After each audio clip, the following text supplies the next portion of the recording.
you and then do extra bonus auto attacks when their allies hit it is huge for helping junglers with their, like, you know, with their early clears, and also just helping with harass with things like Jinx and stuff like that. So curious to see if we'll get any of that. But we are jumping into picks and bans, and we're going to see how and who picks up Renata first. Is it open? Is it banned? We got double jungle ban on the side of Ultra Prime on the blue side. I know a lot of people disagree with my Karma verse matchup, but look, we'll get answers in time anyway, especially when we get more big brains on the broadcast. Machine, for now, take your brain down here, because Zeri's banned, but Renata is not, and Jinx is still OP. It's 12.4, but I really want to see it. I mean, this is a very good combination. You know, the Jinx combination, the extra range you're able to get is very, very big. I will expect to see JDG just respond with this. The Hecarim is still, including last patches and this one, the strongest jungler we have seen. So does clear incredibly quickly, does have a massive amount of engage, and you can build full tank on that. But for the side of JDG, they got to decide now where they want to kind of bring this one here. I would love to see them maybe pick up their bot lane duo just because they've locked in the Tahm Kench and get themselves their bit of safety. But no, they're just going to swap them out and get the Hecarim in there instead. I will say, because of the bug, I believe Tahm Kench and Senna are still banned as a duo. So that is a global ban, ladies and gentlemen. The bottom lane, it was confirmed that 4 days ago, and I assume moving into 12.4 hasn't changed it. If we see a Senna, of course, and the game goes on, we'll get our answer. But again, that's one support picked up for JDG. No one has touched Renata for now, but alongside Jinx, a nice little duo. Xiaoxi, come on, dude. No one wants to see it. They want the new champion. He's not confident, and we're going to get the Thresh. Yeah, Thresh Jinx, it's standard as hell. You know, you get that safety. It covers for so much of what Jinx cannot do and gives you that extra little bit of kiting power. Also very good at just catching out the Tahm Kench. Even if the Tahm Kench does get the Devour onto the AD carry, which is going to be the Aphelios, you are able to kind of get a 2-for-1 deal on that death sentence. So both bot lanes and jungles locked in. I imagine for JDG, they're going to start banning away things in the mid lane, go for that first rotation pick on mid lane, and then keep counter pick for top. Okay, well, we'll see, because for 369, we talked a lot about the story of him coming in to pick ban. Kanavi as well on the Hecarim, something that can influence this early game. And guys, we don't get the new champion. We apologize. Hold your fort. See what happens in game 2. While we get our solo lane bans coming away. We've already got things that have global pressure. Now teamfight presence being taken by JDG themselves. Yeah, the Kennen just does really well into a lot of matches. We aren't seeing it as such a high priority as well onto the Gwen. Just wanted to mention that really quickly. Gwen did hit a couple of small little tweaks every now and again, so it wasn't, you know, it wasn't the biggest things in terms of how she played, but more so what is going up against her. So you got a lot more options available to you that you can kind of maybe go all in on her. Things like the set can do very well if you can combo that in. Rumble as well got a couple of small little buffs. So you have ways of dealing with the Gwen that's a little bit easier. Gwen is still Gwen. Gwen is still immune. So I would not be surprised to see either Allies or 369 go for it. But right now they are just kind of focusing on those big, heavy AP threats in the LeBlanc and the Kennen. And I was talking about this with Lyric last night, I think as well with Orcs at some point. There was a lot of matchups for Gwen that people saw as counters, saw as great run-intos. Gwen not touched in 12.4. I don't know how, but Gwen still immune in patch notes as well. And 369 picking it up when Jace is already taken off the board. You know, things like the Jax with the bruiser items taken down a peg with more AD, less HP. Kind of curious to see what they run, because we already talked about top lane matchup being a little bit more exciting. Alia's on the Gnar. Brings something to be questioned here, with a lot of hold breakers still on the meta.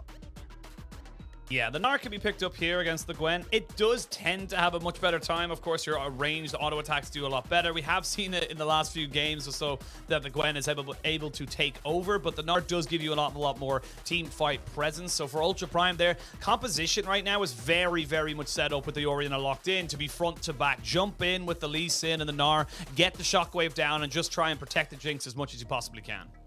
All right, well, we talked about this pick as well. At least we get the new Ahri. You know, no Renata, but Ahri's good enough for me, especially from Yagao, who plays these AP assassins. Zoe is very much at the top of his tier list. I want to see how he goes here with the Ahri.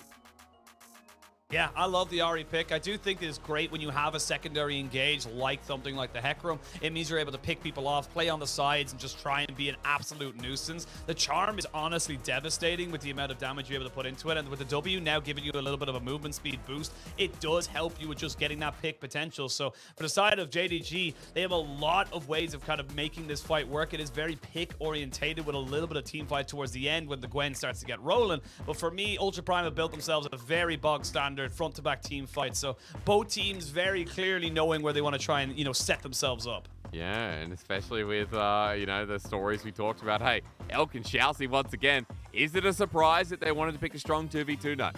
Because we know Ultra Prime are going to play towards bottom. And we know that Kanavi not only playing towards 369, but I will say, this game around, you talked about the follow-through that Kanavi can have, or maybe Yugal's the follow-through. Kanavi's the setup. It'll be really interesting to see how this mid 2v2 progresses, with the CC that can land on top of an Orianna and really just take over. Ladies and gentlemen, JDG versus Ultra Prime. It's 12.4. We get our first Ari of the LPL. Hoping for the other one coming a little bit later. As we jump onto the Rift, remember that Gwen is immune and that Alias is going to have a pretty big task ahead of him with one of the big carries of top esports in his face on a great champion. Yeah, absolutely. And curious to see now. There's a big game. Like, you look at the stakes for these two teams. This is a moment now for both these playoff teams to either to separate themselves from the chasing pack or to bring themselves right back into the thick of it. This is a moment now for both these teams, both on 10 games played. So 6, including this one, they will have 6 games left to play. They are, you know, they are running out of games to go for. So right now, for these two teams, this is you know, we could look back towards the end of the split and say this was the moment they lost the playoff berth, or this is the moment they lost their chance at a bye. This is a big moment for both these teams. And also, we got crowds hysterics. Yeah, we do. We have crowds again. It's nice. You know, we're going to different arenas throughout too, so it feels like things slowly getting back to normal. I don't want to jinx it, but hopefully that happens across the world. For JDG, you mentioned about the stakes. Just a reminder, this team lost to Invictus Gaming. They almost lost to anyone's legend. FPX took them to 3 games. This is not a team that is really comfortable with those lower tier teams, and I think comfortable with how they're developing as well. So for JDG, a lot of questions that need answering before we can call them a playoff team, but this sits as a must-win. Ultra Prime, we already talked about it, 4-8. It's really hard for them, but at the very least, 4-6, sorry. It's 144p on my end. They need this win, and they need every single win they could find to make playoffs. Good trading to start off the game. And to Sheen, there is a very cute little fox in the mid lane who has taken Electrocute, and I don't care about bot trading at the moment. I just want to see you go. Yeah, I think we all want to see you go. I'm going to level with you hysterics. Yeah. Probably everyone watching right now. I'm not as smart as Dagda or Lyric. I'm not as good looking as Ox, but I will try my very best to give you as much information as I possibly can and make it as relevant as possible. And the big relevancy here is that Yugao is going to be able to harass pretty much all the time onto Cryan. This is basically how you want to play as the Ari. You want to try and push, and you want to try and push in as much as you possibly can. That's why we do see the Corrupting Pop Potion going in. And with the teleport, you're going to be able to try and, you know, just keep that lane pushed up and look to try and make moves with your jungler. You've got the Hecarim here who's already moving in and trying to be a nuisance on the chickens. Yeah, he is. We just got blasted by, you know, what would you call that audio, Asheen? What would you... I think it's a distortion new wave. Yeah, that's it, dude. Like some really edgy off music in our ears. Producer letting us know about something. It's that song that's your mates like give you the Oscars. Like, oh, you'll love this. And it's just and you're like, cool. Can we turn it off? That's all it is. That was nice. Yeah. Yeah. So I'm not sure what's happening. Apologies. Maybe something fun. Who really knows at this point? We'll find out for you. But as a hook lands to the bottom lane, it's still going to be consistent trading. Nothing big coming through. Asheen leveled with us about what he's going to deliver to us. I think a lot of people... Oh, it's been 1,066 days since an Ari. Very crucial information. Wow. That's 3+ years, I believe. That is a lot of time. I don't believe it's 3+. I believe it's just under 3. Are you sure? No, There's 365 days in a year. Yeah, and 1,060. Okay, hang on. Would be like just under math. 3. You do the maths. You do. Let's do. Google's actually, I should probably do the maths. 1,095. To be fair, I was pretty close. I know. That's why I said it's just under. Okay, well, it's just under. You do a little bit of math. Good trading here from 369. Ali is actually missing everything, and 369 having a great time within this lane. You know, we didn't get to talk about this. I was mentioning in draft that a lot of Gwen's counters and, you know, like those bruises that have had their items heavily changed have kind of been knocked down a peg. 369's Gwen, untouched. Everyone else has been the same. And it's amazing to see that we're going to be on this patch for a while and just watch the Gwen priority be a must-pick, must-ban, even more so than it was in 12.2. I think that's the big thing. I like that you mentioned that we were, might be on this for a little while. This could be our playoffs patch as well. This could be the patch that we end up playing basically the entirety of spring on. So LPL can be a little bit slower to be able to transition, so I would not be surprised if this is what we are quote-unquote stuck with for the next little bit, basically the next month or two. So, sure, or maybe not a month or two. Or, I assume our playoffs will be done by the end of April. But yeah, about a month or so. And yeah, I'm just honestly, I'm just glad we're off 12.2, really, because it was just pretty boring. Yeah, I agree. I mean, to be fair though, we did get an Orianna, which is still very strong, come through from Krine, and as Hacker finds Kanavi in his jungle, getting a closer look as Yagao moves over. Spirit Rush almost available, I believe, just hit level 5. And we're going to have to wait and see, because around these first couple of neutrals, Sheen, I'll be excited to see how Yagao goes versus Krine. The ability to reposition, there's a lot of mobility, actually, from JDG to do exactly that on their 2 solo laners in their jungle. Yeah, I think they're looking at the side of JDG. You've got so many angles you've got to cover from Ultra Prime. You've got to stop the Gwen flank. You got to stop the Onslaught of Shadows from hitting onto multiple members. And not only that, but you also, should anyone go overextended on the side of JDG, you have the Tam Kench. Once he hits level 6, he will have to Devour, and it gives a lot of safety to the side of JDG. Whereas Ultra Prime, they are looking again for a very, very simple, get the Lee Sin and the Gnar to kind of jump in on top of people, make sure that they're getting as much of a damage as they possibly can down, and distorting kind of where people are positioned in these fights. So for Ultra Prime, they just got to watch the flanks, but if they can find the big wombo combo with maybe the Gnar ult and then the Shockwave, it could be devastating. As long as they don't get picked out before then, because for JDG, we're not seeing a fight. We're definitely seeing the elements that come into play. Look, Yagao hits level 6. Kanavi close himself, but has the Ghost. 369 with the needlework available. And Kanavi has just sprinted in. Ghost already popped. Alia's mid-air gets flung about. The needlework flown through. As Hacker now joins in at 369. He won't care about this one. One stack of needlework left in the tank, and aims it at Hacker as they run away. So JDG at least forcing them back from the turret, but Ultra Prime hold on to their wits. Yeah, they get a flash out of Alias, and he's doing pretty well to survive that, totally honest. 369 and cannot be very fast, but engage a bot. Yeah, that's pretty detrimental. Missing just licks him to death, though. Easily done for the priority lane of Ultra Prime. Now as the heal comes through, they want it on top of Elk, with the minion wave blocking him for now. And he kites his way back. First blood over the support of JDG, and that's a good start. Yeah, good start as well. I think it was just very much a disrespectful play from Ultra Prime. Weren't respecting the amount of pure damage that can come out. Missing is going to be able to just run you down with these tongue lashes. We can see it here in the replay here. He just gets lashed by one, and I think he gets lashed by another one as he comes kind of try and make this one work for him. So it's just really just not working out for them. And then, yeah, you just fully engage on top of them. And what can you do here, Shousey? The combination of the Jinx, Tam Kench, it's why we're seeing it so much, is when you get that knockup from the Desolate Dive, you're able to pop down those traps as it lets the animation come out. So if you do not flash immediately, you're just CC'd for about 3 seconds. True. I mean, Missing playing that really well. I think a big kill for the bottom lane, because Elk was already ahead by 10 CS. We talked about Ultra Prime putting the priority down there. And now that Missing's got himself a kill, Hope as well, able to push the wave out, come back. It feels like a reset. Gives a bit of gold here for JDG. It's going to be size of the map swap though, Sheen. You can see topside Hacker already moving on top of the Rift Herald. Over full vision, JDG know this is being done. While Kanavi and Missing going very deep into the enemy jungle, looking to take something away from themselves.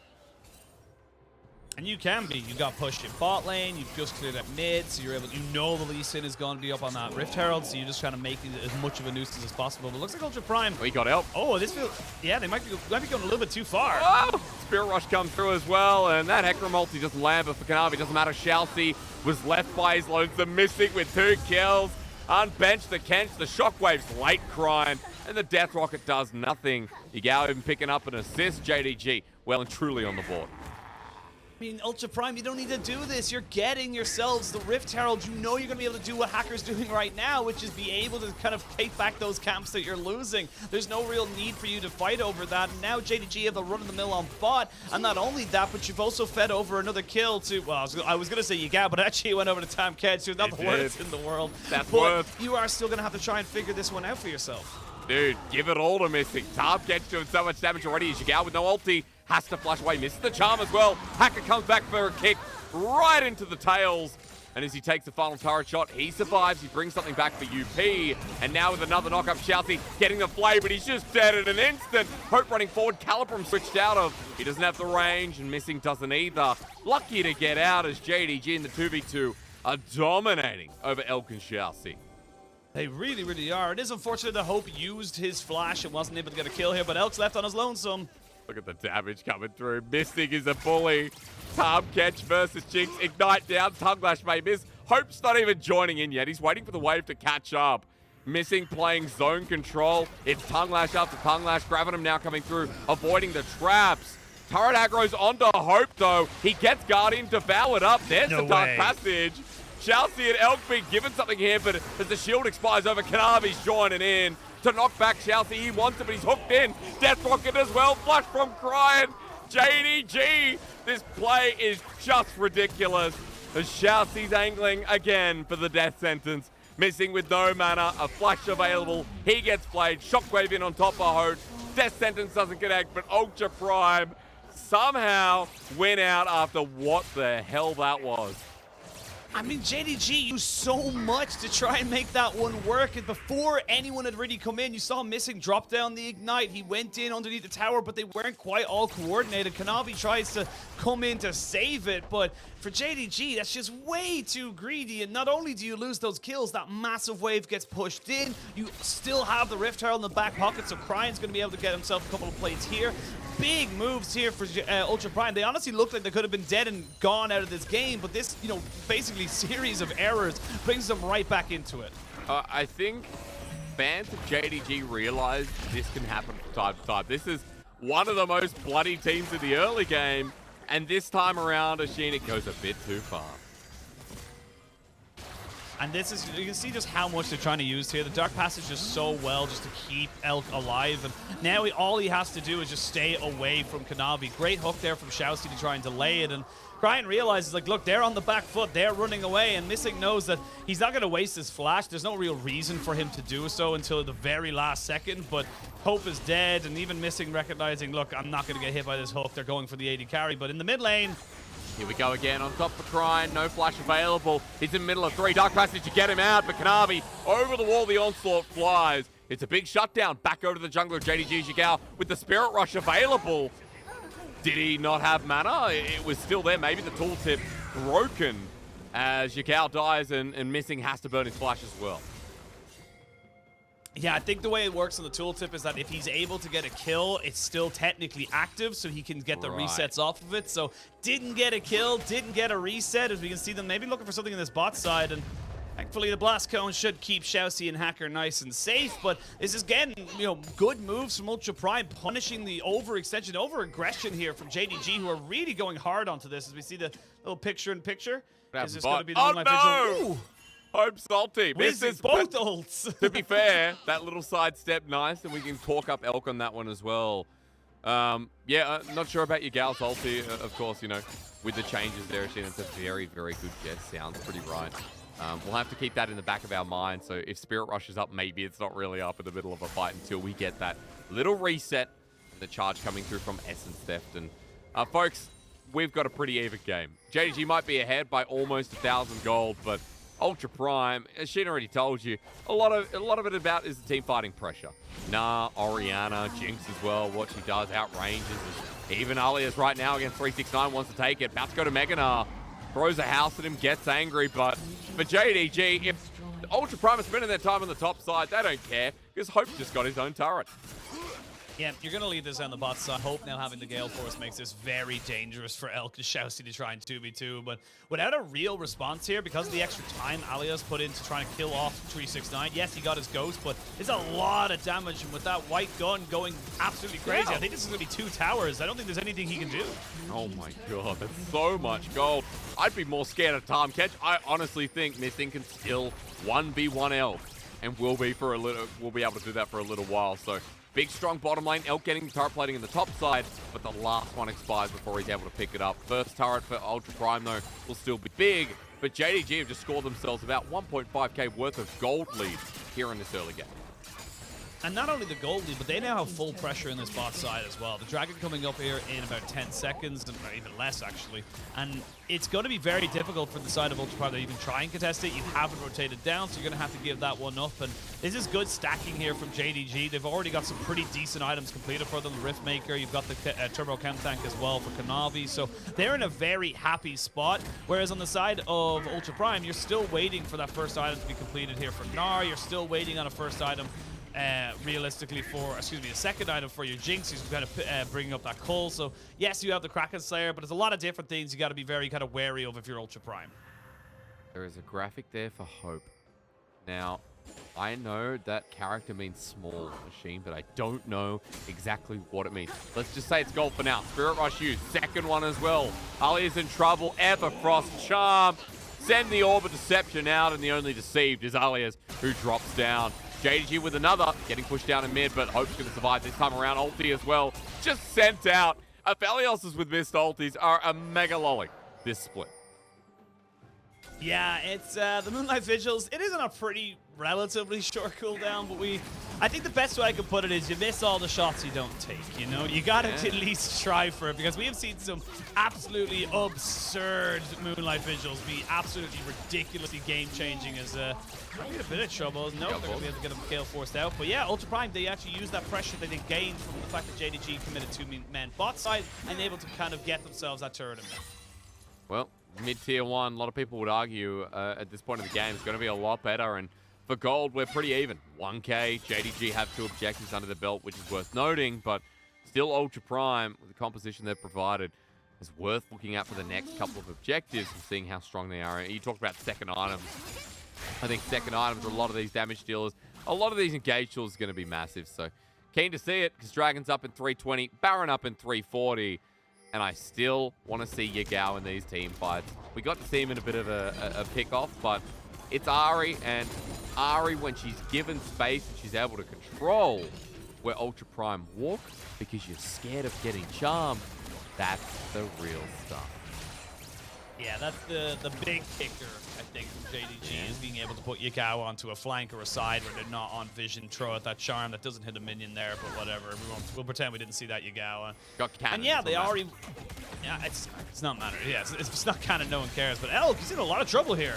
Knockup from missing, gets the tip for Xiao Si as Knavi's already in the back line. Elk running away, but look how fast this horse is. Yagao following through as well, and Ashin. This is why I said JDG have so much mobility. They chase after their targets one by one. With Cryin and a brush, Yagao going to check this. One more Spirit Rush available, but he hits the charm, runs away. Shockwave flash from as well. JDG, this is in the bag. Give it over to 369 as the game looks absolutely distraught from Ultra Prime's angle. And this is exactly what JDG want. They're separating the fight. The Gnar wasn't a part of that. It's all these weird odd-numbered skirmishes that are in the favor of JDG. Wait, yes, you get some pressure in the top lane, but you're not really going to be able to trade up from this. You're still going to lose the mid lane tier 1. I don't even know if you get this tier 2 because you don't really have a minion wave to cover it. And it's just a bit disjointed. Ultra Prime want 5v5. They want to be able to go into objectives with this Gnar looking so big as we look at the replay here. But as you can see on the minimap already, Gnar's nowhere near this, and they can just TP in and get this going for them so quickly. You get the cleanse out of Elk. You know that they're on. You know there's no way they're going to be able to try and defend this. And oh, Hacker, he's on his own. Actually, never mind. It's 369 on his own. I always forget who's on their own because Gwen is goddamn immune. I actually think Hacker takes his Needlework comes out and, excuse me, I meant 369, flashes away. Xiao in trouble too. Wait, 1v3, they need to bring a TP in. Gwen! No way. Trying to take Xiao Oh with her, buying time. And the fact that Alia's had to come in, Cryin moves the bot lane. They're going to turn it into a turret, but it is just so hilarious how this champion gets through pick and ban. I mean, with no grievous wounds, you're just going to be able to burn through them. I think they eventually got the ignite down from Xiao Si, but that's what I say. I have to always catch myself when it comes to a Gwen because I don't know if it's going to be a good or a bad thing for the Gwen in any situation. It's just so, it's so silly. TP out of there. And Cryin's going to make his grand escape. So they do get the pick in the end. Nothing lost on the other side of the map, bar, as you could say, this minion wave. The turret's going to stay standing, and we're 30 seconds away from Dragon Machine. Kanavi gets vision for now with Scuttle going down. But I want to point out for JDG, Still relatively strong. I think 369 was able to get an Ashes. Yagao, I'm questioning the second item here because it is kind of that territory for both the core carries. And no, only Alternator versus a fully completed Seraph's Embrace for Cryon. So Orianna versus Ari for now. The Orianna with a bit of an item advantage. And this is the moment where you're looking at Ultra Prime and saying, you want to fight around this dragon. You have got yourself 2 items under the Jinx. The Rapid Fire Cannon gives her that little bit of extra safety, but you just invested a lot to kill off 369, who, funny enough, is a top laner and can just TP back in. So right now, Ultra Prime are going to try and, again, look out for these flanks. We talked about it in the pregame when we looked at these drafts. This flank from Kanavi could be devastating as much as the name mentions it. I mean, even Yagao, right? He's on a control-warded area. Is Prine and Elka pushing him out. The Dragon would make the soul point. They go all in, and JDG secure. Ali is about to go into the Meganar, but JDG still heading forward, missing with a quick kite away as Hope wants to poke down with the Caliber and Gravitum. And Yagao still sits patiently. So Dragon taking, and JDG get out without harm. Yeah, we got the soul point as well. Ultra Prime just couldn't get the Meganar in time there. You would love just about maybe 2 or 3 seconds beforehand. And JDG just really smartly saying, look, we know you're not going to be able to go for this fight until that Mega comes out. They get themselves the Dragon. And now there's going to be basically a big focus on that Baron pit until the next Dragon spawns. Because right now, JDG aren't really going to be looking for a 5v5 team fight. They have got some decent split push now that the Nashers 2 has been finished up here for 369. But right as the moment, Ultra Prime should be feeling a little bit stronger, but I don't know how long that lasts. Yeah, I feel like we'll keep tracks. We'll keep, what do you call it? We'll keep tabs. That's the one. I'm distracted. I'll tell you why. Yagao's up here, but it's gonna go Mega. Alia's about to turn into Meganar, and I've been playing Legends of Runeterra again. And boy, oh boy, is that a fun mechanic. I don't know if that's new. I know you're our Legends of Runeterra expert. But man, Gnar in that game, what a banger. What an absolute banger mechanic that has become. Yeah, I like Legends of Runeterra. It's like, it's just, I don't know. It's one of the few, I like the lore aspect of it. It's more than the actual gameplay, if I'm being honest. I asked you, I'm like, oh, the Gnar mechanic, and you're like, no, I like train. I'll be straight up, I haven't actually played the new expansion. The new expansion came out like a week ago. I know, I haven't played the new expansion, so I haven't checked out Gnar, so I'm not exactly sure what he does. I mainly play Legends of Runeterra because the flavor text gives me like ideas for like Arcane Season 2, and I'm like, oh, who's that? What are they gonna do? They're directly involved in this. I'm telling you, the amount of like, not spoilers, but the amount of like ideas you could have gotten about Arcane from like Legends of Runeterra, it was all in plain sight, man. I'm telling you now. Really? Crazy. Okay.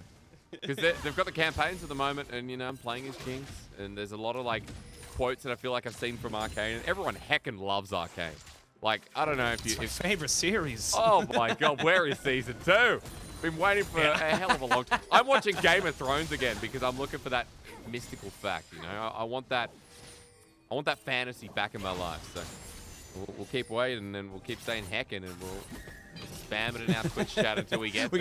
We gotta say heck because Lyric's not here, and that's Lyric's word. Oh, it is. It's like, you know, he's going, well, look, heck, you know. Man, it's good being a caster, being able to rattle this off, because while we wait for Baron and Dragon to be contested, this game's been interesting in its own ways. Kanavi making that so on a trap. Here's Hacker, but eaten up by missing, who saves today, but TP over the wall, puts him in a bad position. Charm in the nick of time, but Ali is about to go into Mega, gets the stun down, and Ultra Prime are dealing with it all, but 369 on top of Elk. Why does that almost work? Ulti comes through from JDG as well. Super Mega Death Rocket flies in. It's close. Holy hell, I hate Gwen.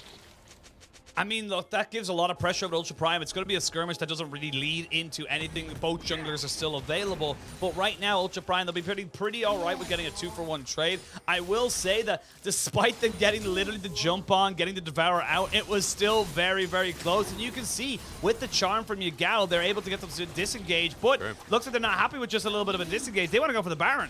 Well, Kanavi's going to be spotted out. Ultra Prime is zoning with Cryon's Orianna. Remember that ulti's still available for Kanavi, and he has Smite, gets hooked on in the Dark Passage. Elk's not taking it though. Shockwave brings him in. JDG, no, they're not together. Ultra Prime, make a move. They pick them apart, missing tier 369 as well. And that was just embarrassing to watch.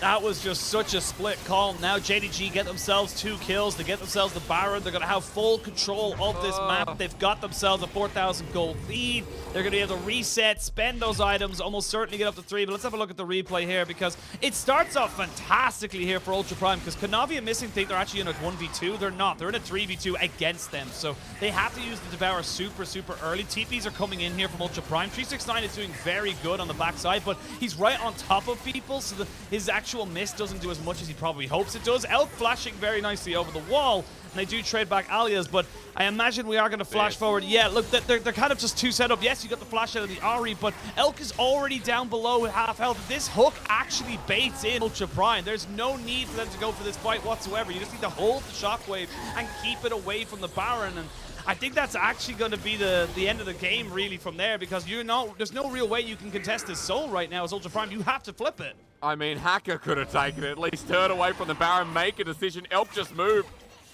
Anyone else can look at that and put your 2 cents down, but Lantern not taken. And for Ultra Prime, either way, the call is split as Hook once again. This time around, Box is down, and Ultra Prime aren't making the same mistake. Alias turns Mega, but Yagao! That flank on the Ari! The Spirit Rush takes us into a beautiful little spirited away. Yagao jumps back in, the Orb of Deception to clean it up, and Yagao brings in the new Ari with the perfect flavor. I mean, there's nothing you could have done there as Ultra Prime. I can't really give you much criticism when you had to flip it. Like I said, you had to contest it against a Baron, against an Ocean Soul. You just had to try and find some kind of respite. And sadly for them, without TPs, without full vision control, without knowing where those TP flanks were, they got caught out. And now JDG barreling up both mid and bot can be able to, at minimum, break open the base. At 26 minutes, they might even look to end the game. You know what? With that play from Yagao, not even mad that we didn't get Renata. That was gorgeous. Yagao, with one simple moment, the comp we talked about, being able to flank, finally gets it off in one serious way. Both inhibitors broken down a Sheen. Top side is Kanavi's little baby, and Ultra Prime down 8,000 gold at 26 minutes. An Ocean Soul taken too, and everything's lining up for a perfect JDG-Game1. Let's have a look at this flank as well. The TP ward, you just don't have time to clear this. As Ultra Prime, you have to go onto this dragon as soon as you can. And Elk just gets one shot. The CC comes in. It's a good cleanse, but the cleanse doesn't do anything into a straight line skill shot like the Ari Orb. So the Orb of Deception going to do so much there. And then it's just cleanup. It's very separated here from the side of Ultra Prime. You can see they're not really on the same foot. There's Alias on the top side trying to deal with Hope, who's not really able to kind of, get away from him. And it's just a very disjointed side, and this is the issue we've had with Ultra Prime pretty much all season. Early game, and they're able to be opportunistic. They're able to kind of put themselves into good positions to make things happen. But come the mid to late game, their shot calling just falls apart. Now, I will give them the caveat of this particular game where they had to flip it at the Dragon because there was no other choice. If they let that one go, this is just going to be a death of 1,000 cuts. If they, they're just going to have to try and engage and hope for the best. But a hook lands, and Yagao should be okay with a Spirit Rush. That's half his health and his ultimate down. But they do have Ocean Soul, and he's got another 2 Spirit Rushes available. Remember that Essence Thief is going to pull it back up for him as well, as Ultra Prime clearing the waves with the help of Crying. Yagao comes in with a quick little charm. It's a bit shallow. It doesn't hit, and Kanavi, meanwhile, hang on. Look at this. Look at this horse while 369 tries to end mid. Kanavi is going to be the biggest pain in the backside. Here he comes once again as Ultra Prime spot him out. 369 might be backing away from this one as well, but Ultra Prime are like, which way do we go? I mean, you've got 2 streams of super minions coming in, mid and bot. The Gwen is going to be able to do it 1v2. Like, Hacker and Alias will not be able to deal with this. You have to send multiple members of the side of Ultra Prime. Now the Crying's here. That means that top wave can get pushed in. It's just going to be so much pressure. They're just basically waiting to burst here, Hysterics. Yes, they are. To put the finishing touches on Ultra Prime, how hard it looks from this point of view as Kanavi wants to all-in. Crying has himself a Banshee Val 369 and a flanking angle. Shouty gets hit. Hacker into the backline, tries for his final move. The kick ends up being used as JDG go forward, and now with an Infernal Moonlight Vigil, Hope does the damage necessary to break down one Nexus turret. 369 on his own little adventure. Alias struggling to deal with this guy, and you can see that JDG want this to end in pre-30 minutes. Yeah, this is, you tried your hardest, Hacker got the flash into position, but with time counts there, and they're going to try and go for it again, but I don't think you've got the damage, I don't think you got the facilities to do it. That shockwave didn't even hurt Hope. Goes through the shielding and he flashes in to kill him. A knock-up once again, Missing being great this game too, and for JDG, there's the finishing touch. Nishikawa with the charm and everything falling apart. Ultra Prime, that Baron I will never forget as the moment that this game fell into the hands of Jingdong Gaming. Very scrappy affair there by JDG. They were able to kind of get themselves an early advantage, almost lost that advantage towards the kind of early to mid game, but slowly but surely their overbearing pressure, the speed of which they could move around the map, and just straight up very, very basic mistakes coming out from Ultra Prime meant that